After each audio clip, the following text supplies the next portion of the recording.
یہ 18 جولائی 1993 کی بات ہے جب ملک کی سیاسی صورتحال ایک ایسی بند گلی میں پہنچ گئی تھی کہ وزیر اعظم نواز شریف اور صدر مملکت غلام اسحاق خان کو ایک ساتھ مستعفی ہونا پڑا۔ اس صورتحال میں chief of army staff general Abdul Waheed Kakar نے فیصلہ کن کردار ادا کیا۔ پہلے وزیر اعظم نے صدر کو قومی اسمبلی توڑنے کی ایڈوائز دی، پھر صدر نے قومی اسمبلی توڑنے کا اعلان کر کے اپنے عہدے سے مستعفی ہونے کا اعلان بھی کر دیا۔ اب تلاش شروع ہوئی کہ ملک کا نیا نگران وزیر اعظم کون ہوگا۔ میاں محمد نواز شریف اور محترمہ بے نظیر بھٹو کے سامنے دو نام تھے، سعید شیخ اور معین قریشی۔ دونوں کا ہی تعلق قصور سے تھا، مگر جس نام پر اتفاق ہوا وہ امریکہ میں مقیم عالمی بینک سے منسلک ماہر معاشیات معین قریشی کا تھا۔ معین قریشی کو تلاش کیا گیا تو معلوم ہوا کہ وہ اس وقت امریکہ میں نہیں ہیں۔ ایسے میں وفاقی وزیر سرتاج عزیز نے معین قریشی کو سنگاپور میں ڈھونڈ نکالا۔ انہیں ان کی نئی تقرری کی اطلاع دی گئی اور وہ فوراً پاکستان پہنچے۔ مگر یک طرفہ تماشا یہ تھا کہ وہ جس ملک کے نگراں وزیر اعظم بننے جا رہے تھے، ان کے پاس اس ملک میں کوئی گھر تھا، نہ ہی اس ملک کا شناختی کارڈ۔ وہ اسلام آباد ایئرپورٹ پر اترے تو حکام نے ان کا شناختی کارڈ ان کے حوالے کیا، جس پر ان کا پتہ وزیر اعظم ہاؤس اسلام آباد تحریر تھا۔ اسی شام انہوں نے ایوان صدر اسلام آباد میں پاکستان کے 16ویں وزیر اعظم کے عہدے کا حلف اٹھا لیا۔ ان سے یہ حلف صدر غلام اسحاق خان نے لیا۔ اس تقریب کے بعد صدر غلام اسحاق خان نے عہدہ صدارت سے الگ ہونے کی دستاویز پر بھی دستخط کیے اور اس کے ساتھ ہی سینٹ کے چیئرمین وسیم سجاد نے قائم مقام کا عہدہ سنبھال لیا۔ معین قریشی کے نگراں وزیر اعظم بنتے ہی پورے ملک میں ان کے متعلق کیا سرائیاں شروع ہو گئیں۔ بعض لوگوں نے کہا کہ انہیں واشنگٹن نے ہم پر مسلط کیا ہے، قاضی حسین احمد نے ان پر امپورٹڈ پرائم منسٹر کی بھپتی کسی۔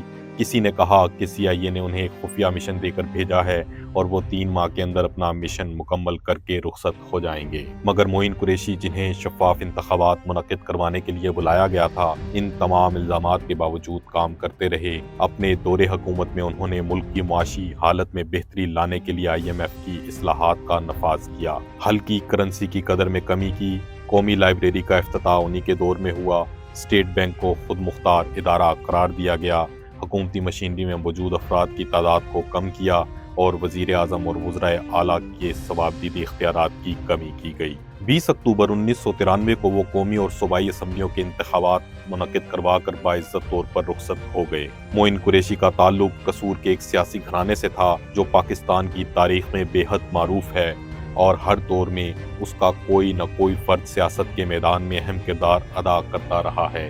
یہ سیاسی خاندان مولانا عبدالقادر قصوری کا خاندان ہے۔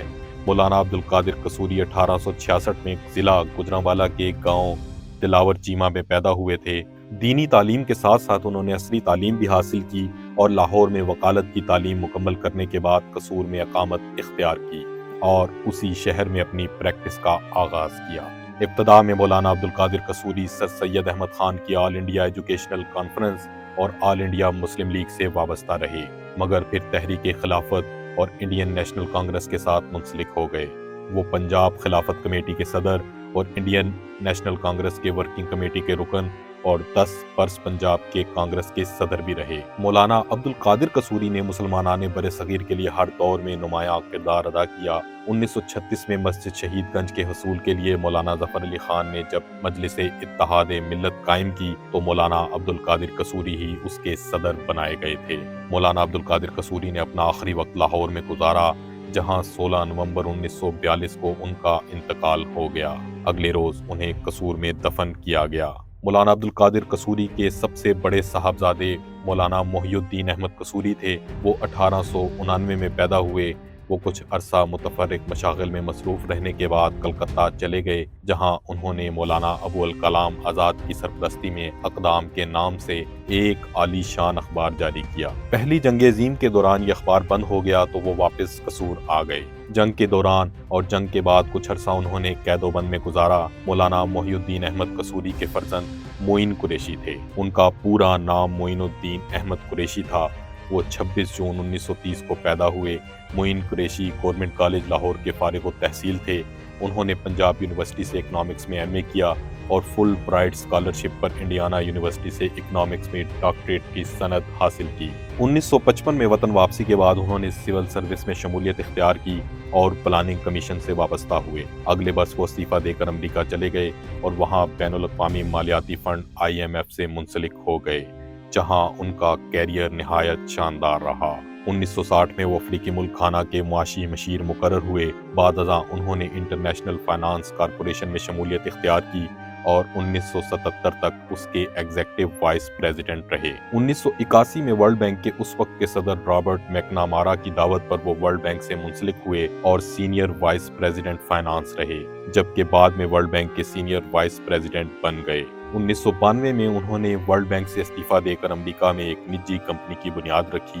18 جولائی 1993 کو جب وزیر اعظم میاں محمد نواز شریف اور صدر غلام اسحاق خان نے اپنے عہدوں سے استعفیٰ دیا تو چیئرمین سینیٹ وسیم سجاد صدر بن گئے اور نگران وزیر اعظم کے عہدے پر معین قریشی کا تقرر کیا گیا۔ وہ 18 جولائی 1993 سے 19 اکتوبر 1993 تک اس عہدے پر فائز رہے۔ ترتیب کے اعتبار سے وہ پاکستان کے 16ویں وزیر اعظم تھے۔ معین قریشی اس کے بعد واپس امریکہ چلے گئے، جہاں انہوں نے EMP گلوبل کے نام سے ایک سرمایہ کاری فرم قائم کی۔ 2014 میں وہ پارکنسنس کی بیماری میں مبتلا ہوئے اور ایک مقامی ہسپتال میں زیر علاج رہے۔